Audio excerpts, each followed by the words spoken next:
Falana, Obasanjos, Atikus pensions can't build primary schools yet they own varsities. Femi Falana, a human rights lawyer and senior advocate of Nigeria, SAN, says the pension of former President Olusegun Obasanjo and Vice President Atiku Abubakar is not enough to build a primary school, yet they own universities. Obasanjo is the owner of Bells University of Technology, Oda, Ogun State, while Abubakar is the founder of American University of Nigeria in Yola, Adamawa State. Speaking at the launch of Sahara Reporters Civic Media Lab, Falana queried where they got the money from. He said the new advocates of restructuring are the same men who restructured the economy of Nigeria against the people. These guys who have restructured the economy of Nigeria. Or you are not aware that these guys restructured the economy of Nigeria to the extent that Nigeria is the only country today where former heads of states openly own universities, Falana said.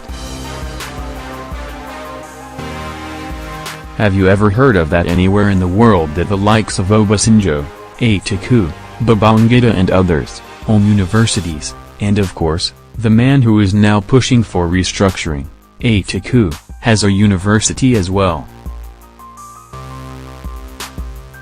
None of these guys worked outside the government. One was a customs officer, the others were soldiers. Their pension cannot establish a primary school, not to talk of a university. For young people, I think there is enough provocation on the part of the ruling class.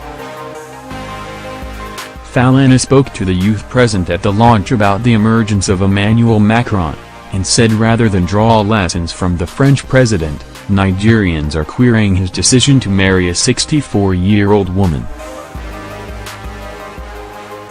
In this part of the world it is something very serious. A 39-year-old man marrying a 64-year-old woman? And so what? Assuming it was the other way around like Macron asked, nobody would have made any noise. Let us address the substance. How did a 39-year-old man emerge? Through the social media. How did Obama emerge? When Obama came out, we all said, why is this man disturbing Mrs. Clinton? Where is this black man coming from? He can't go beyond Jesse Jackson. But before you know it, through the social media, young people volunteered and they were spreading the message, and Obama said yes, we can, and yes they did. In our own case we can say today, in 2019, and we can start the mobilization today, and in 2019, insist and demand the qualifications of those who are going to govern the country. If we start the campaign now before you know it, the organization is so important. Once these people know you are organized, they can negotiate that you don't jail them. Falana lauded Sahara Reporters and its founder, Amoy El Sowore, for the work being done, but said Sowore has incited us sufficiently to get organized to demand accountability. Femi Falana speaking at the launch of Sahara Reporters Civic Media Center. Sahara Reporters Media.